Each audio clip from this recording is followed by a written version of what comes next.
Rachel Johns, even though it's not that long since I saw you last on Zoom, I still look forward to seeing you. It's only a few days later, but I feel like we still have things to talk about. And there you go.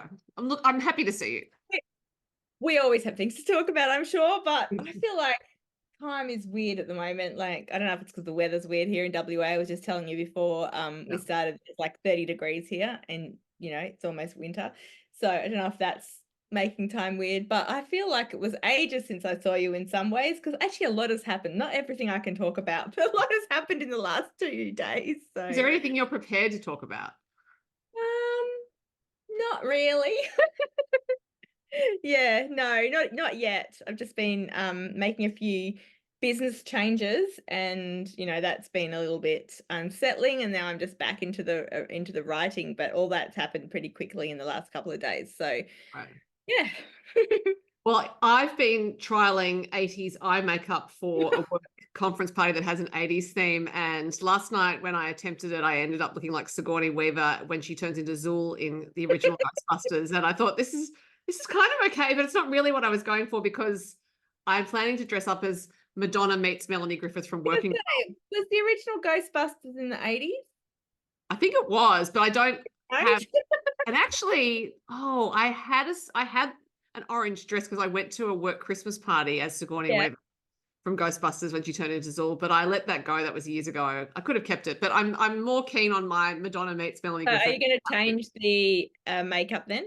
Yes, I might do another trial tonight. I'm thinking I might go like brighter. This really made me look like I belonged in a dark corner of a disco.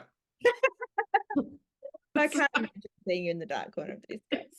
No, No, that's true. you're always doing more fun things than me. What have I? The fun things that I did today is not very fun. I walked the dog and she went in the river when I didn't want her to. And then I had to come home and shower her.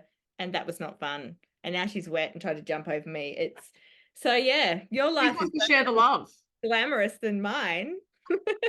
But you're right. I'm never usually in a dark corner of a disco. In fact, at these work parties, I tend to be the one who's pushed onto the dance floor first so I can get the dance floor going.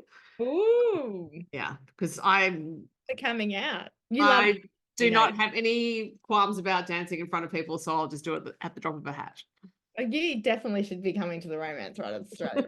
They'd love their dancing late at night. Well, I am coming to your retreat on the Gold Coast in Yes. June. I don't know if there will Well, be a you dance don't floor have there. any dancing. Well, maybe you'll get it started. Well, is there scope? Is there space? What?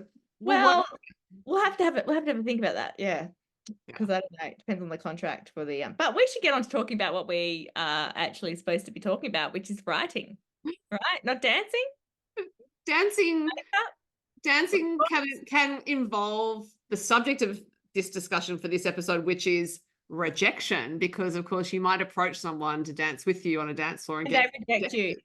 So there you Or go. they might see someone dancing like me and then they think they should reject you because you're a terrible dancer. No, I'm not a terrible dancer. I'm just a self-conscious dancer. But I'm learning from you that I should not be. Just No, go. because no one actually really cares. And sometimes I will pull Exactly. out the Elaine Bennis from Seinfeld. If you're a Seinfeld fan, you'll know Yes, the yes. I mean.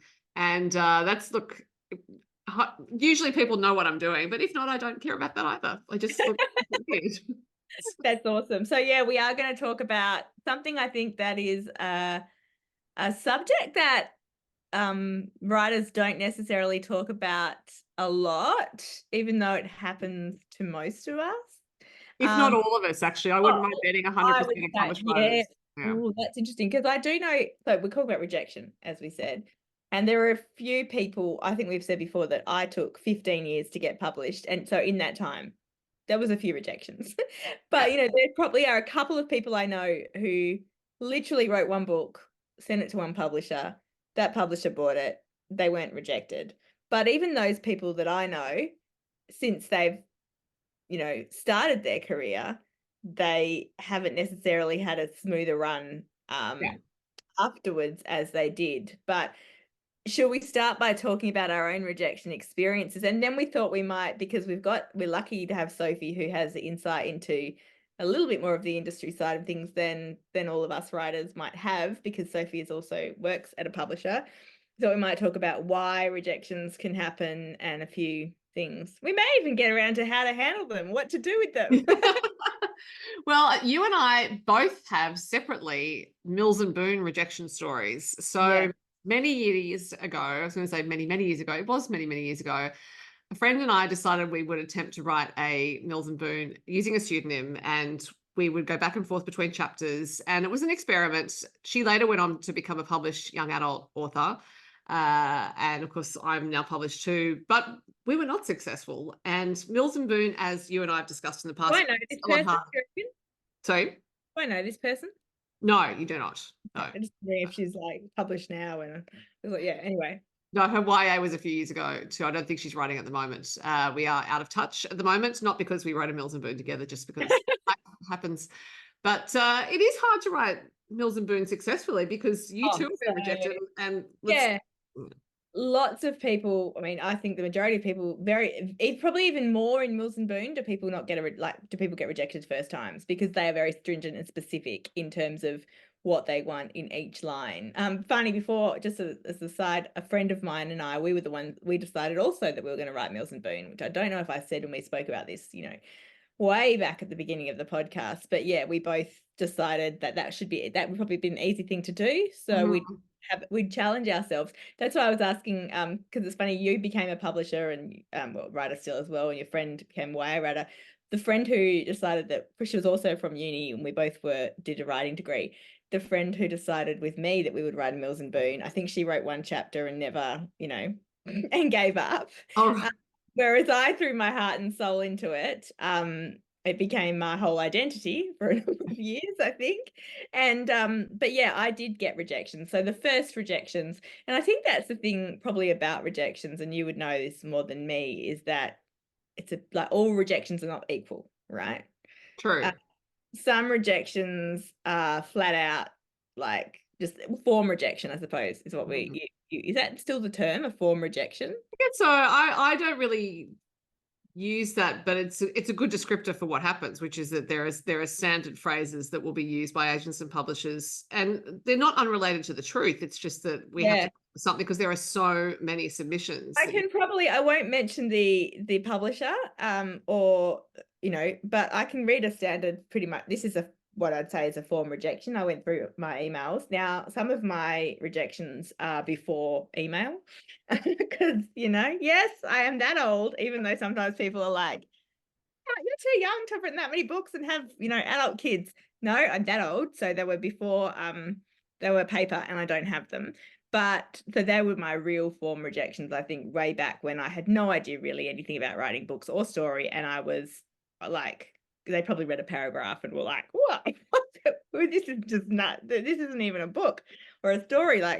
But this is one of my form rejections, which I actually got for my book Jilted. So I did have a number. I just skipped around a bit first. But yeah, so this said, thank you very much for contacting me and sending a sample of your writing. Unfortunately, I don't feel your novel will be right for our list.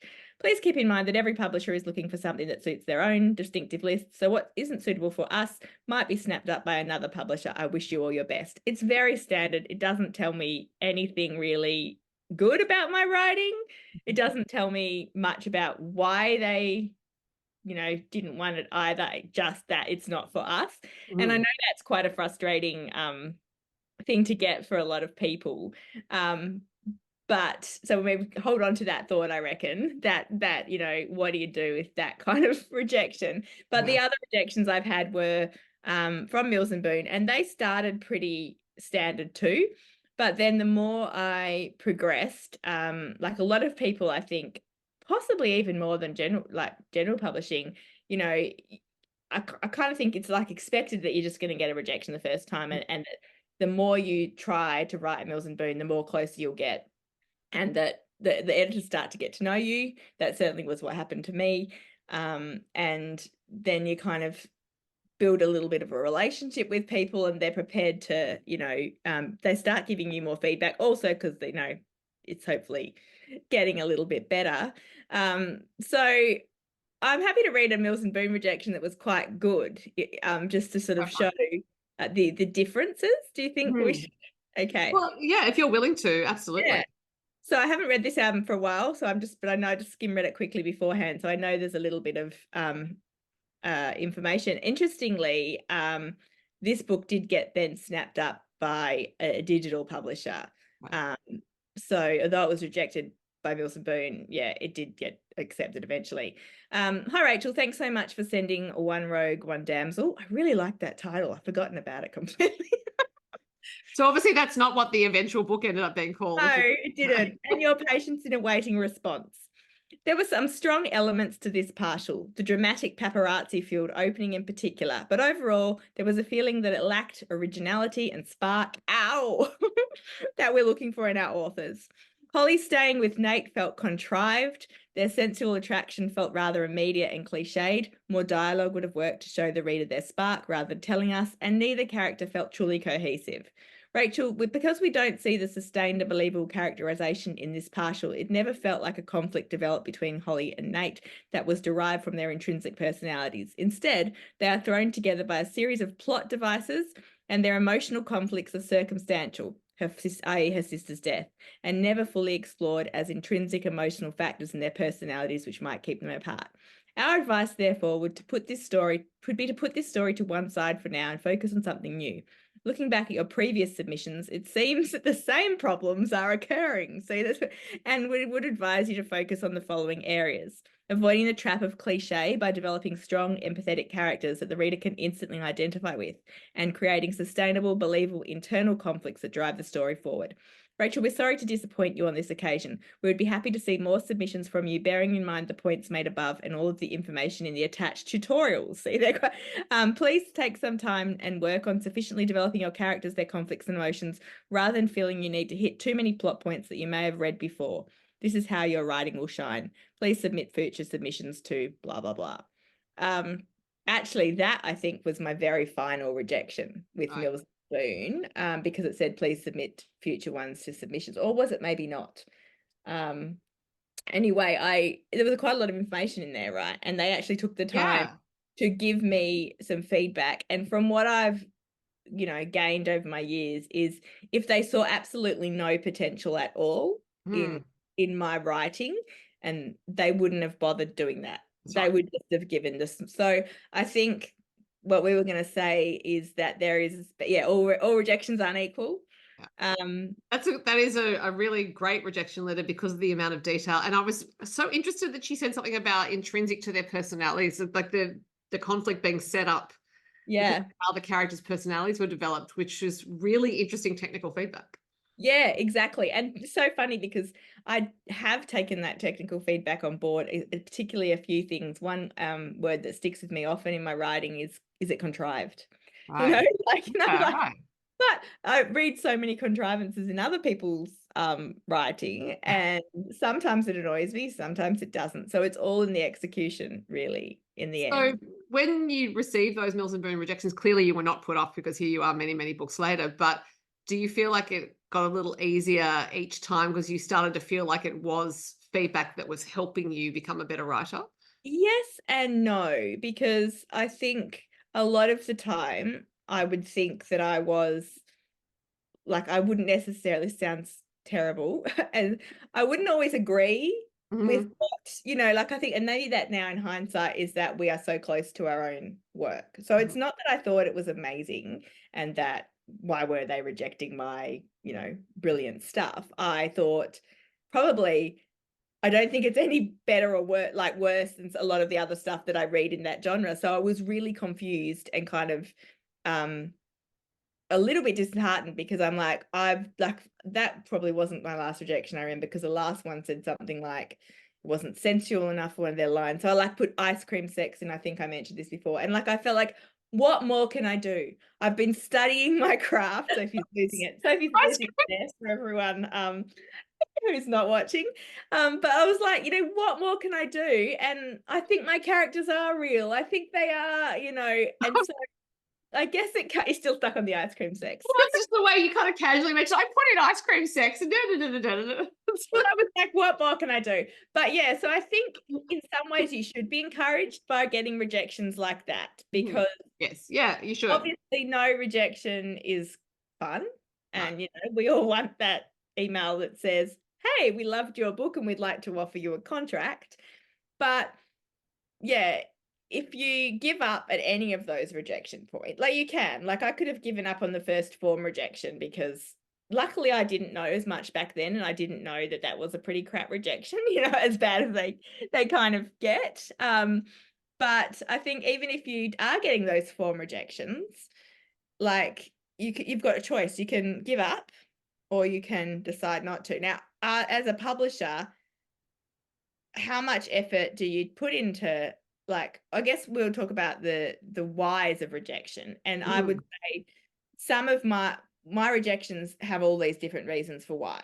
Like, obviously your Mills Boon rejections, I'm guessing here that you guys just decided, like us, it was kind of an easy thing to do. You weren't passionate Mills Boon readers necessarily. I had read quite a few in that line, because of course if you read Mills Boon, you know they have There's all separate the different lines. lines. Yeah. So I had read quite a few in that line, and I did seriously want to do it, and I think my friend did as well. Same. Or that I thought, oh well, there are guidelines here that's going to make it a little easier to try to do it well, whereas actually I thought too, but quite strict. it actually makes it harder in a way because you've got a lot more leeway with general commercial fiction because obviously every story in the world has some kind of structure.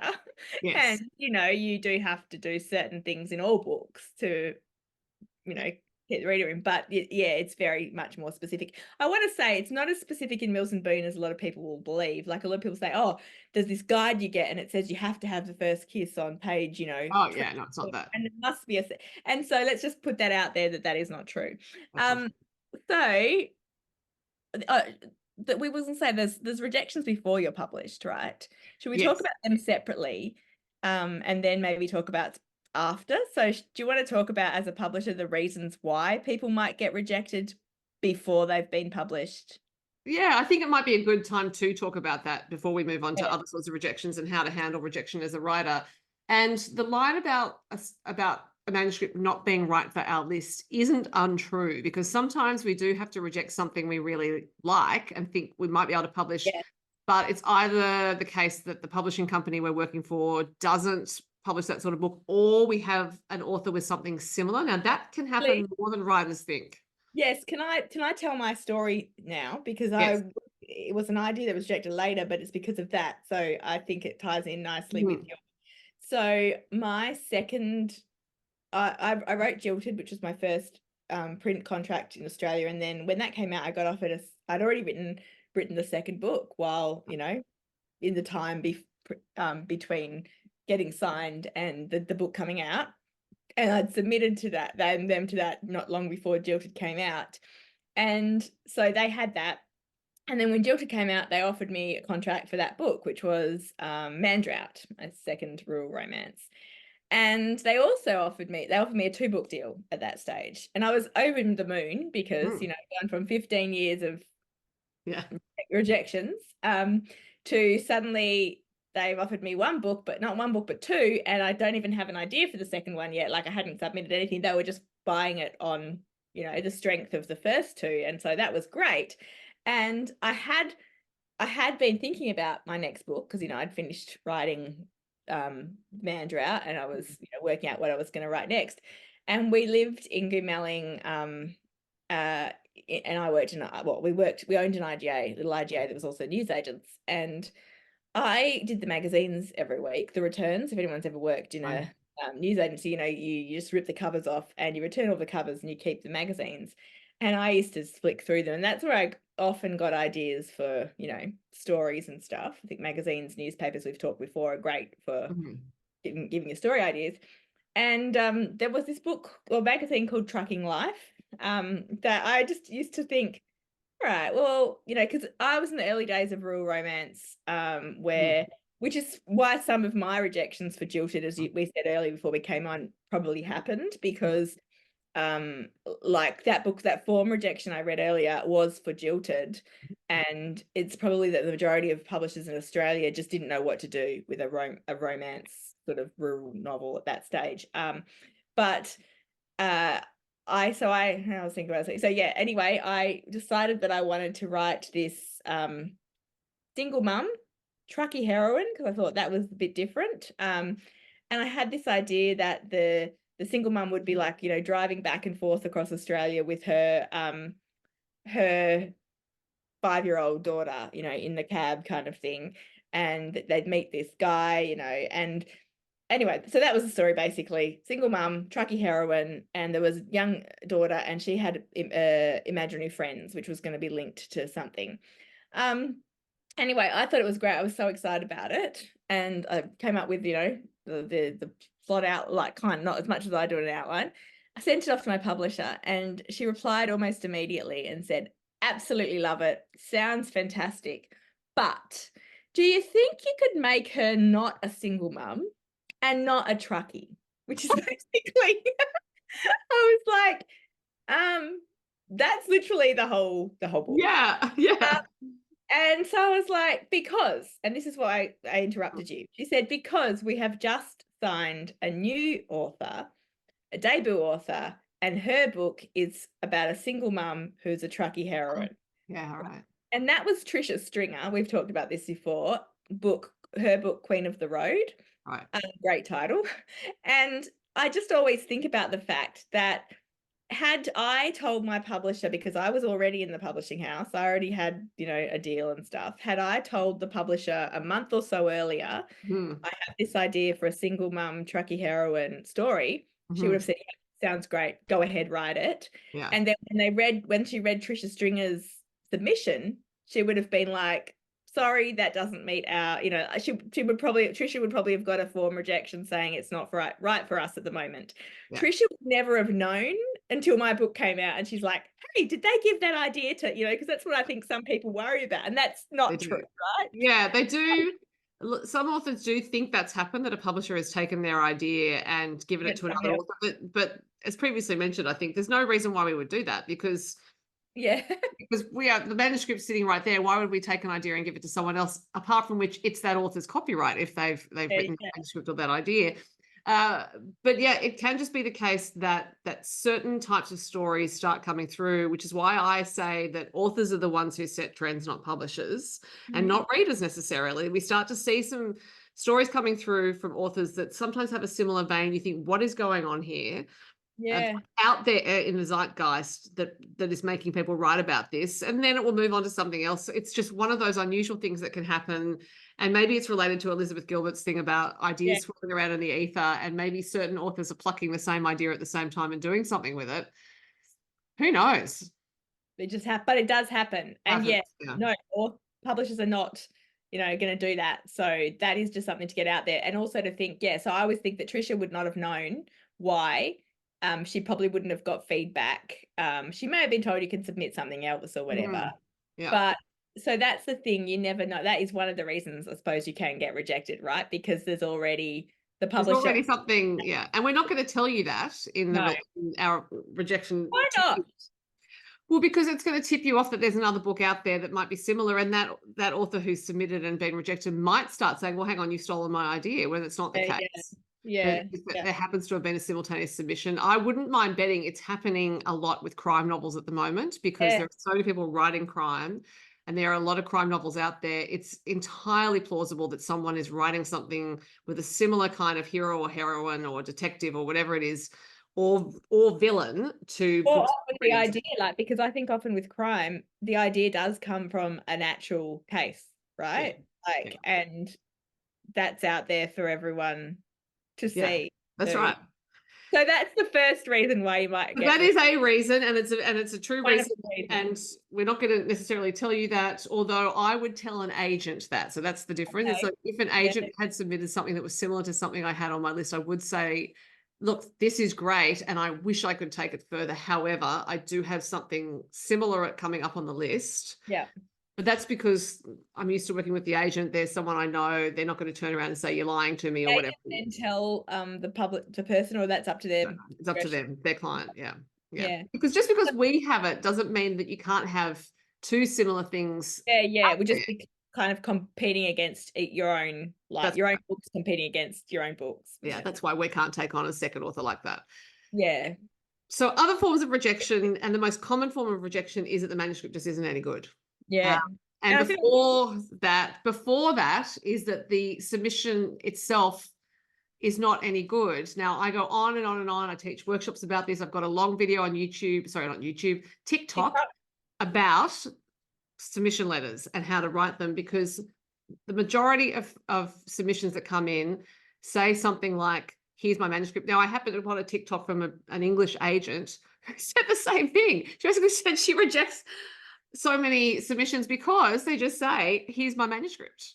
What, And they don't say any, you mean they don't like say, dear Sophie, I am. often they don't, or dear anyone, they just go, here's my manuscript, read it. And it's also the presumption that we have been waiting all of our lives for this thing to come in and we're just going to read it straight away. There's no supplementary information. There's just a manuscript or a partial manuscript attached. There's no detail in the subject line of the email. There's no detail in the body of the email. There's no letter attached with any information. There's not even a synopsis. There's just a manuscript, and this command is what it usually is, to read the submission.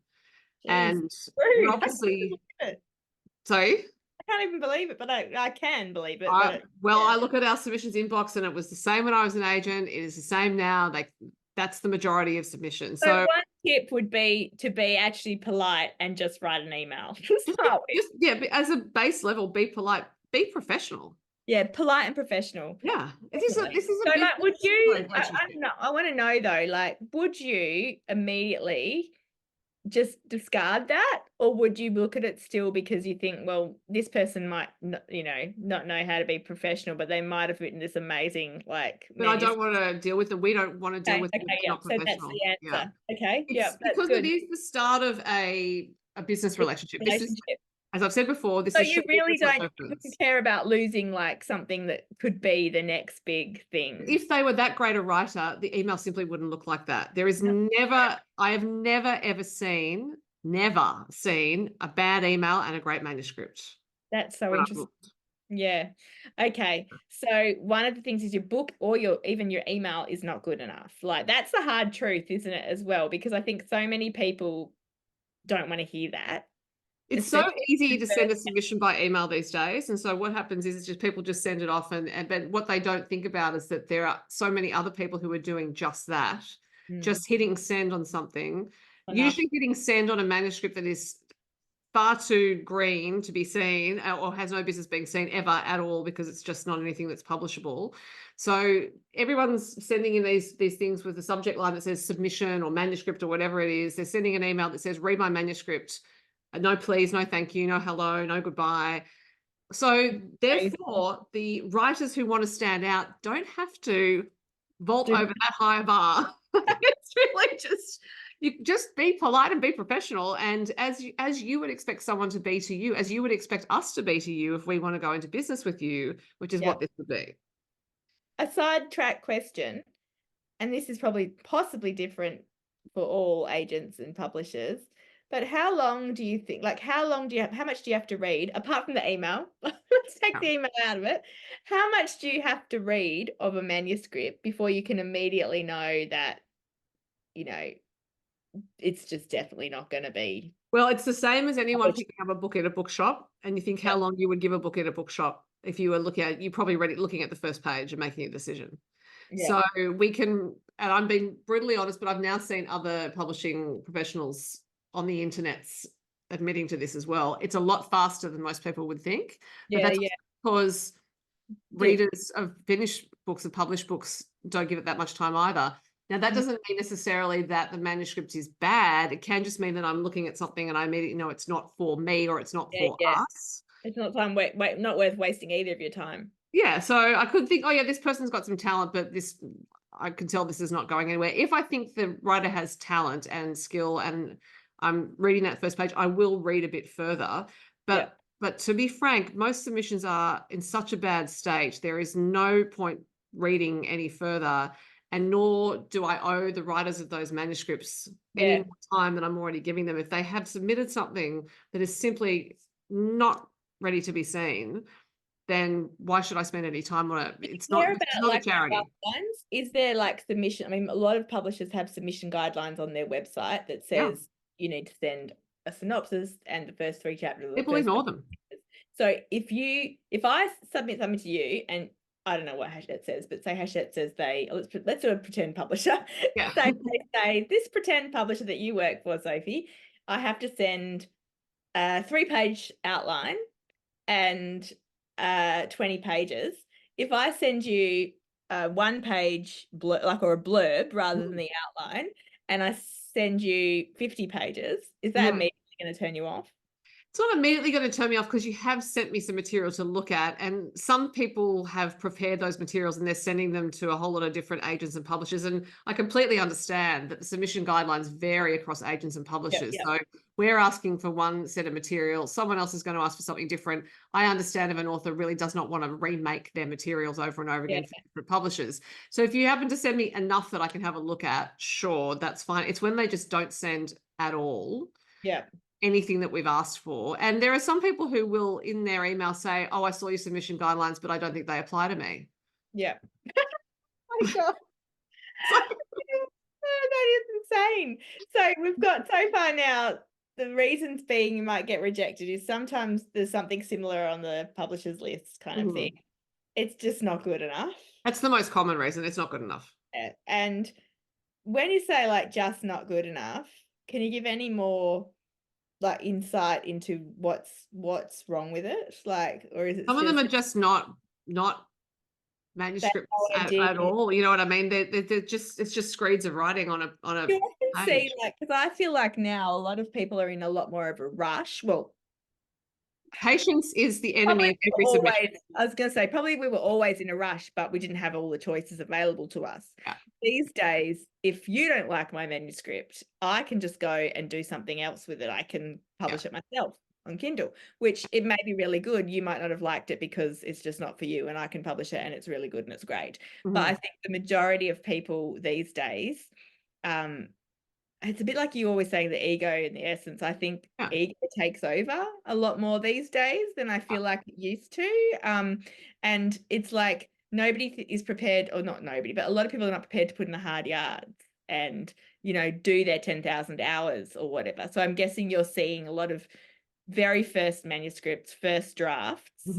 And the reality is that the majority of us are just not good enough with your first manuscript and first draft, right? Like most of us will need to write a few books probably to get any kind of like skill level up. And I feel very sorry for children's publishers and agents because so many people think that writing a picture book is easy. Oh, yeah. And it makes it very difficult for the even more writers. Sorry? I wonder if they get even more submissions because of picture books, I would suggest so. I don't see the children's submissions. They've been spliced off to a separate email address. So I'm not looking at those anymore. But when I was an agent, certainly there were a lot of picture book submissions. And it's because people think it's easy. And it's terrible. Well, it's terrible for the picture book writers who are great because they have to try to piece their way through all of that. But when you're a publisher or agent getting dozens and dozens of picture book submissions a year, how are you going to have the time or the inclination to actually go through all of that to find someone who may be great? What ends up happening is you just throw your hands in the air and think, oh, I'm just going to close submissions for a while. Yeah. And then I suppose that's where you need like often have an agent because I think often in picture books you really do need an agent more so than in Australia and some other. So we've got something that's similar, not good. What are the other reasons someone might be rejected? See, not good covers so much of it. Look, it can be that you're rejected in the way that you were rejected with that Mills Boon one, which is that you're close or getting closer, but it's not quite there. And we don't have the capacity to mentor someone through manuscript development unless we think we are going to be able to publish it. Yeah. So therefore, we might give a considered rejection like that and say, look, I can see you've got talent. This is a great story idea. Here are the things that are tripping you up. We really encourage you to go away and work on those, as Mills Boon said to you. But we're unlikely to say, come back with that same manuscript again later. What we're more likely to say is, if you write anything else, let us know. So that's great feedback. But I was going to say, sometimes very rarely you will get a revise and resubmit because so that's like, I guess, between a rejection and a acceptance. So I have had a revise and resubmit too. I had a couple of them from Mills and Boon, which obviously didn't go anywhere. And then I had with Jilted, I said the majority of Australian publishers rejected that book. And I think in hindsight, and having talked to some of the publishers that did reject me, it's exactly what you said. It just, the market, they didn't think the market was ready for it. Most of them have said they were wrong in hindsight and wished that they had published it. But who knows? Also, that's the thing. Who knows if it would have done so well with another publisher, because there's so many variables and stuff. And that's something else to bear in mind about rejection, is that yes, it can feel so heartbreaking when you think, oh, why doesn't that publisher want me? Is it because they literally are not the right publisher for you? And you don't want a publisher who's thinking, oh, maybe we should do it because maybe that Rachael Johns, maybe she knows what she's on about with the rural romance or whatever it might not have been called that at the time. Effort in if they're not really behind it. Then they're not going to push it, and then it will fall flat because the love's not there and the championing of it is not there. Yeah. And then your career wouldn't be where it is today because Jilted wouldn't have done as well with a publisher who didn't understand it the way your eventual publisher did. Exactly. I think that's definitely true too. But I was going to say, yeah, I did get a revise and resubmit.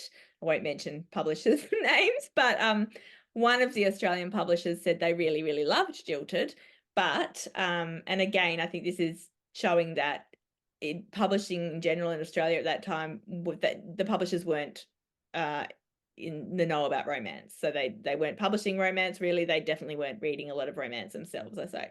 One of the rejections that I got, well, sorry, wasn't a rejection exactly. It was a revise and resubmit was, so Jilted is written in 2 point of views. We've got the main male character and the main female character's point of view. My rejection, or no, sorry, revise and resubmit was very nice. It was basically, we really love this story. We love all this part of it. We love your writing, but we don't think we need the hero's point of view or the male's point of view. Okay. I know, which I completely disagree with. But saying that, so they said, if you rewrite this book only from one point of view, we will look at it again. There was no guarantees that they would, publish it, but they would look at it again, which I know, again, that's a good kind of rejection, isn't it? Because, they like it enough that if they're willing to see it again, then there's something there. There's something there, yeah. But I would have done it because I think that's the thing, like, whether it was the right thing, I'm trying to think in hindsight, but back then I would have done it if I didn't then subsequently get published with Harlequin, because I was so desperate and I really wanted my work to be out there. I thought it was the best thing I'd written. I'd been working my craft for a long time, and I would have done that because, you do sometimes have to, what do we say, kill your darlings or not be precious, and that may have been my entry into the world, Aussie publishing, if I had done that and they had liked it. And then I may have had more, if that had gone well, I may have had free range more to do, dual point of view later. But I didn't do it because I got a contract and I'm lazy. And I thought, well, someone wants me without doing all that work. But I guess I'll say, yeah, so that definitely is something that happens to people. And I've heard, and I don't know, you might know this more, that people sometimes just don't do it. Like, you get a revise and resubmit and you're just like, no, and that's too hard. Or it might be a rejection. So I just think that always makes my head spin a bit, like when I hear that people have pitched a manuscript or they've sent the first 3 chapters somewhere and they've got a full, request, and then they don't follow up on it and they don't send it. So because that's the blood and earth and gristle of writing, is in the rewriting, and that's why it is often painful, as previously discussed. But it's good that they don't revise and submit at that stage, because if they're not keen to do that process, then they're not going to be able to do it later on, let alone for further books. Because if it's really them holding onto an idea that they're just going to be one and done, or as in one draft and done, not necessarily one book and done. And sometimes it is just that they've put all the hopes and dreams on that, and they have this attachment to what's going to happen to that manuscript, and when it doesn't happen, it just goes poof into dust. And that's fine, because they've written the manuscripts, achieved that. It's not a non-achievement to have finished a manuscript that gets to the stage of getting that kind of feedback. But but sustaining the work of writing and rewriting to continue to go back to the well Year after year over and over, after as you year. and I know, it's Yeah. got to have a certain amount of Stamina and drive. or lunacy sometimes. I Yeah. just, Lunacy, stamina, discipline, craziness. There's a whole load of things. And yeah, so I guess what we're saying overall is that rejection is probably inevitable. And it's not necessarily a bad thing. I mean, the one good thing you just said, well, not one good thing, but is that if you've written a book and you've submitted it and you've got rejected, you've got a whole lot further than a lot of people who say they're going to write a book. absolutely, absolutely. And it may just be that in the whole process of it, you've realized that it's not for you and you don't want to keep going over and over again, because being edited can feel like a form of rejection. It can feel like your manuscript's being rejected by the editor because they've said all these things to you, like, I disagree with this, oh, Rachel, why don't you remove that male point of view? We don't need the hero, we need the hero. And that's a form of rejection because it's rejecting the story as you've originally constructed it. So true. So even though you and I are saying, sorry? You need to get used to that if you're going to do this as a career. Yeah, like it's you really, even though we're getting our books published, we're still somewhat getting rejected in that editorial process, and that's terrifying, horrible. Yeah, Either weighs you down or you develop fortitude. You made me think of something else when you said that, editing is a form of rejection. The other thing that is a form of rejection that you have to get used to, you can either ignore it, and I think we are going to talk about this on a future episode with someone, with a guest, but reviews, they can be rejection, right? Like you get a crappy review, it's basically, and often sometimes they might say, this book should never have been published. Yeah. What was the editor thinking, or was this even edited? Yeah. And so you do have to, I feel like rejections are part of the writing journey. Mm-hmm. And those initial rejections, they may teach you something. If you get feedback, then hold on, use that. Don't just go, oh, they rejected me. If they've given you time and given you some information, then learn from that if you can. But also know that, each rejection you get, if you keep going, is getting you closer to not being rejected. Well, because it's helping you to sharpen your skills. And look, I still get rejected as submitting ideas. So I submit ideas to my publisher. They don't necessarily like them. And that stings a little as well, because I think at the time, well, hang on, this is a good idea. It's can we talk about it?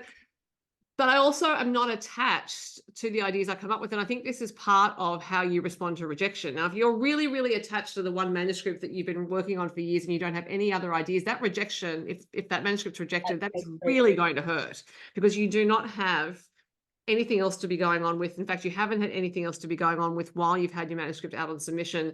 So you have put everything on this one manuscript. You have rolled all the dice, basically. You're playing for all the marbles. Let's use all the metaphors I can. So it really puts so much weight on that one manuscript, so that if it doesn't go where you hoped and dreamed it would go, that's devastating. Whereas I tend to just think, well, ideas are everywhere, and I'm going to work up that one, and I'm going to work up that one, and I've always got ideas floating around. It's like, oh, well, they didn't like that one.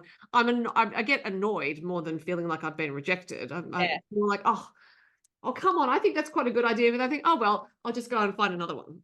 Yeah. One thing that I thought of when you were saying that is, if you are it's aspiring author and it's your very first manuscript and you're putting all that time out, one thing I used to always hear is have hope in the mail. Or more eggs, there was the eggs in the basket going with all the cliches to do. One of them was hope in the mail. So when you always have multiple, this goes against the whole, if you think your manuscript is good keep sending different, there's hundreds of agents in the world, send it out there so that when you get one rejection, you've still got hope that somebody else. But that isn't even what I was going to say initially. That just popped into my head. This is what happens, my mouth just says stuff and I don't even think about it.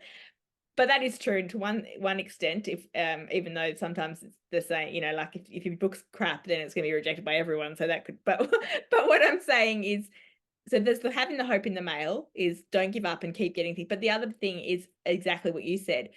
Start another manuscript. If you think that manuscript is finished and it's ready to go out on submission, don't be there still tweaking it and trying to fix different things.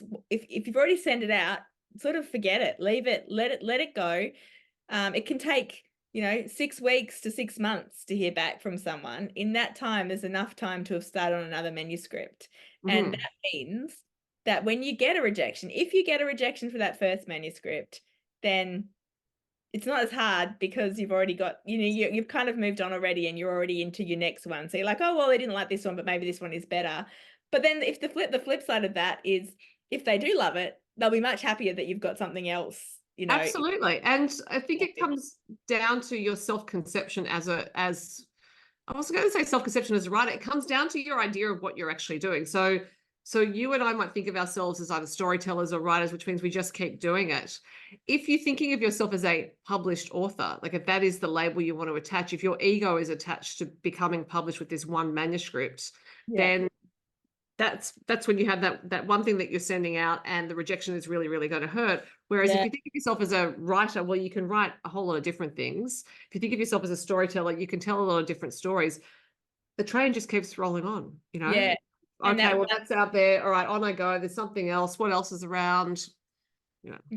And play with different, I've heard authors say, if you're not 100% sure on your genre and stuff, or you're like, play with different manuscripts and different sort of genre stuff as you're going. Yeah, have fun. That is the big thing too. And so like rejections are not the be all and end all, I guess, is what we're and also rejections, just as they can be in life when, a potential romantic partner is rejecting you, it's usually nothing to do with you. That's true. It can be though in this case, because if we said the majority of manuscripts get rejected because they're not good enough. But that's to do with the piece of work, not with you personally. True. That's true. I've got one question on that and then one couple of final things to talk about. But if the manuscript is not good enough, right? You said the majority of books are rejected because they're not good enough. Yeah. What can an author do if they think that's why they're getting rejected? I've got thoughts. So you want to go, what are your thoughts? Well, they can take a good, long, hard look at themselves and what they've written. And that's why I talk a lot about the process of writing the query letter / submission letter, however you want to describe it, and the pitch of the book, because I firmly believe that the process of thinking about how to describe your book to other people helps you work out if the manuscript is functioning. Very true.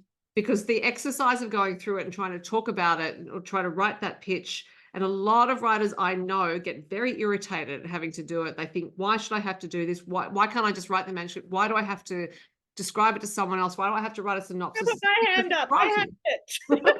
But it's writing, right? It's also a piece of writing. So if you are a writer, then writing the pitch should at the very least be mildly interesting to you because it's a writing exercise. But also maybe part of the reason they get irritated is because it's confronting. Because when you sit down and try to articulate what you're doing, it often won't flow, which means the manuscript you're working on is not flowing. That story is not working. If you can't tell me clearly what story you're telling, then you don't know. It means your ego might have an idea that you're telling the Great Australian Story or you're writing the Great Australian novel, whatever it is. But it may not be on the page. So that process of actually having to describe it to a stranger, someone who knows nothing about it, will make you confront exactly what it is you've done. So I wish more writers would go through that process before they send anything to an agent or publisher, just so they know whether it's ready to be seen. Because the other thing is, if we try to enforce it by having submission guidelines, but basically, if you had to go through that, that might stop you at that point. It might either improve your work because of it, or it might stop you submitting because you might think, you know what, this is not ready. Yeah.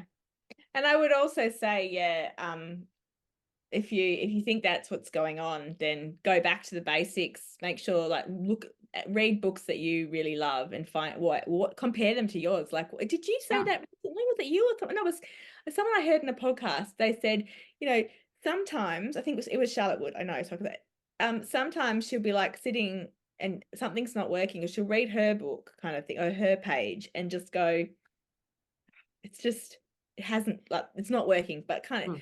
So then she'll grab a book.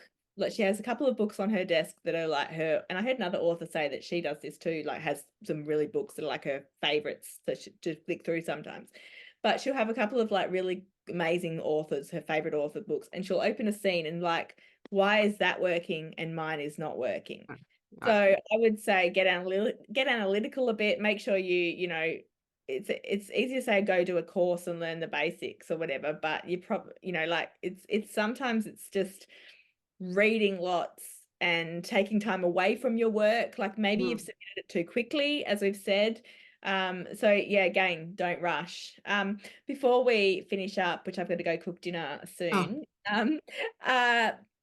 One other thing, so we said like ideas can get rejected once you're published, right? And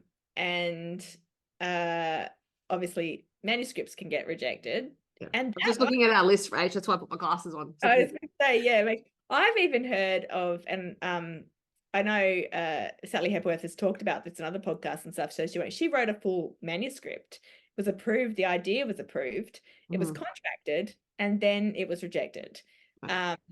And that's, you know, so Sally's hugely successful. She had a number of best-selling New York Times books before that. And so it just shows, you know, rejections can happen at every, you know, and it wasn't that the book was bad. There was like, you know, there's lots of different reasons. Because I think obviously by the time you get to the Sally stage, you're not going to write a terrible, terrible book, you know. But yeah, like, but apart from that, we were going to talk about the fact that sometimes, and we're going to talk to someone in a couple of weeks more on this, I think, but book authors sometimes get rejected after they've been published for a couple of books. They don't get recontracted. And what are the reasons behind that? Well, I will also say the very first manuscript of the inaugural meeting of the Fairvale Ladies Book Club was rejected. Oh, really? Not rejected as in So go away. Your idea was approved, then you wrote it. Idea was approved and the sample was approved. Like I'd written 10,000 words, but then the rest of the manuscript was not approved. And that's why only 3 chapters of it remain in the published. What did they do? What happened then? Like, what did they say to you? Basically, start again. So, and I did drink wine. I was very upset, but also it wasn't the wrong thing to say. I was trying to guess what they wanted as opposed to writing the story the way I thought it should be written. That's true. And I think, I mean, I always say, although it hasn't actually happened to me yet, that I've written a full book that has been contracted and then have been told, no, we don't want this. I think that's one of my biggest fears, you know, like that will happen, and it's not a waste, because I think, yeah, we learn everything, you know, you learn through writing. Same with before you're published, you know, whatever, all those books that you think, oh, they're rejected, they're not a waste. You're learning. Yeah, that's right. But it is a fear. I've had books that have need pretty heavy, you know, rejections and revisions and rewrites. But I think what I've always said, and as I said, I'm yet to have experienced this, so, you know, how will it go? I'm sure it will happen one day too, because I think the more you write, the longer you have a career in writing, right, the more likely that you're going to have a book that doesn't hit the mark with your publisher, or they think. Well, I think that you've just also pointed to a potential answer to the question of why some authors aren't recontracted. Yes, true. Okay, but before we hold that for a second, I was just going to say, I've actually said to both my publishers, and as I said, this is horrible because the thought of it just makes me sick, but I do not want them to accept a book that they really don't think is good, because you know, everything's subjective, anyone. But I want longevity, and I don't want a book out there that we don't. I mean, every author has a book that, you know, some doesn't sell as well as others, or the readers don't love it quite as much, you know.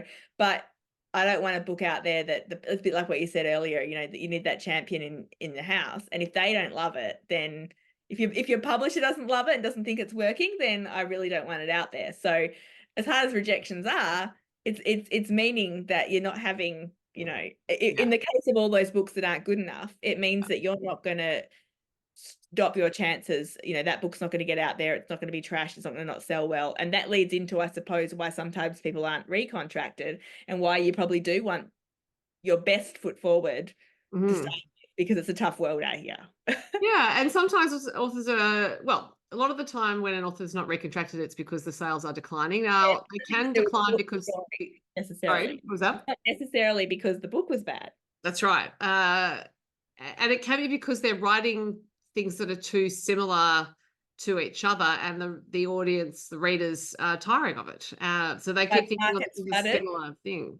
You mean like Well, the market flood, flooded? yeah. So it can be a whole number of factors, and it is because Or um, trends have like trends change, and also sometimes a steady pace of writing doesn't suit all writers. So the quality may decline if they're on a book a year cycle, yep, because yep, that is a fairly tough pace to keep up. There could be all sorts of reasons. It can also be that they were pushed into that book a year pace. yep. They complied with it and it really didn't suit them. So that's tough, because then they've been asked to do it and they've done what they've been asked to And do. they knew that it wasn't for them. Yeah. Yeah. So there are a number of reasons. Sometimes it's just that the author themselves doesn't want to write anymore because the pace is not to their liking, or they don't like being edited, or whatever it is. Sometimes you run out of ideas, I guess. Yeah. Yep.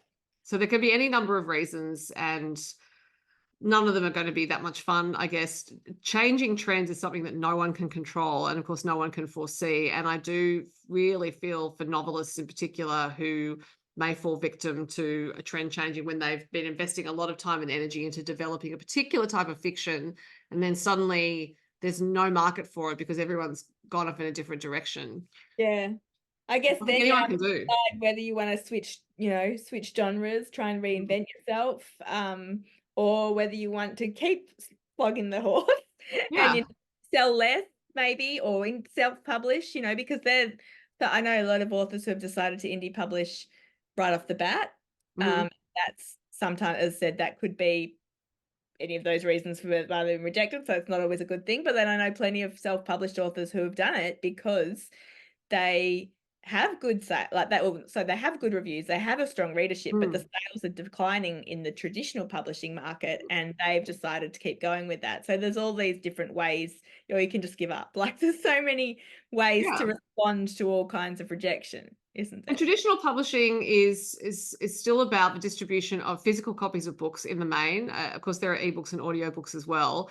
And for some genres of book, the physical book is not where it's at anymore. And that's why Yeah. for authors who want to self-publish on KDP or whatever it is, or as I've seen on TikTok in particular, there are quite a few of those KDP authors who are making their own audiobooks, Yeah. because Yeah. audiobook is becoming such a strong format for particular sorts of stories.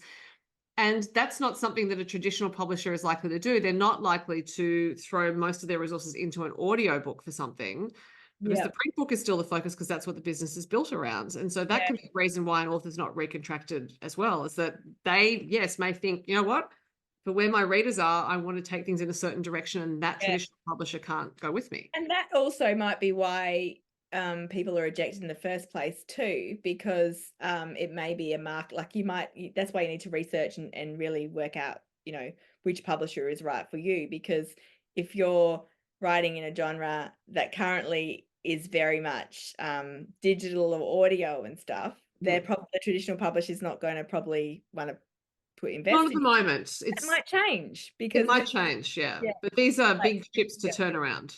yeah, yeah. So interesting. Well, I hope this conversation have we covered everything on the list? We have. I don't even I know hope what the time it is. conversation has We have been been chatting for a while. useful to anyone who is out there in the submission sea.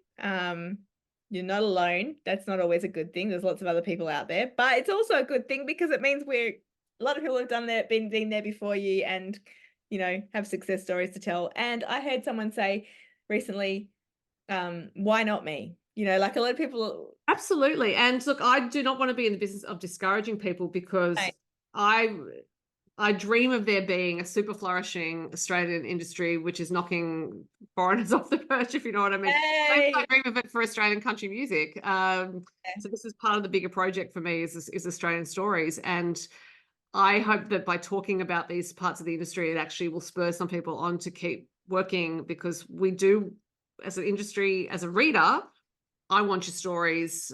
I want to have a breadth of Australian stories available. And there are lots of talented writers out there. And it can just be that there's missing information about the steps you need to take in order to penetrate those many submissions that are clogging up the submissions inboxes. And that is a frustration, I think, for everyone in the industry, that there are a lot of people who just shouldn't submit things because they're not ready. or they're having a lark or whatever, but it's obstructing us getting to some really great writers. So that's why there are a lot of prizes. There are a lot of opportunities to interact with publishers through conferences and the Australian Society of Authors and things like that. And I will also say something else I put on a TikTok, which is to hold your, if you believe in what you are doing, if you believe you have a story to tell, if you know you have the talent and the application to tell it, hold your nerve about what you are doing. There are several publishers in Australia. There are many in the world. Just have the courage of your convictions. And as hopefully you and I have shown, Rach, rejection is part of the game here. Yeah. And as it shows, like I, as you said, was rejected for one manuscript by, I think, almost all the traditional publishers in Australia. I think maybe it was one. I didn't know. I think pretty much all of them, right? All the big five, is that what it was? Or the big six back then, rejected me. One of the publishers decided to give me a go, and that's all you need. Yeah. And so, yeah, like my career has flourished since then. I've been, there's an element of luck, and I have been lucky, but so sometimes also the other thing this is a bonus tip. Don't be quick to reject a contract that you don't think is good enough for you. Like, I'm not saying go with a vanity publisher and all that kind of stuff, but the deal that I was initially offered was very low compared to what my other like writing colleagues kind of were being offered in traditional publishing. But I decided it felt right. I was going to give it a go, and that gamble, I suppose, paid off for me. Now, it might not have, but I would rather regret the things I do than regret the things I don't do. So, sometimes you've got to take risks in this industry too. Yeah, absolutely. And as you said, it felt right. Yeah. Following one's instinct is also important, as it is when you're writing the manuscript itself. Yeah. Follow your gut. So I've got it. All right. Well, we probably closing words there, Rach. What's that? Sorry. Closing words there. Go with your gut. Trust the magic. That's what I always say. Thank you so much for this great chat again, Soph. I hope that some people have got something out of it, and maybe there's other questions that are aroused. Geez. Ice cream sex. There we go. We're back at it.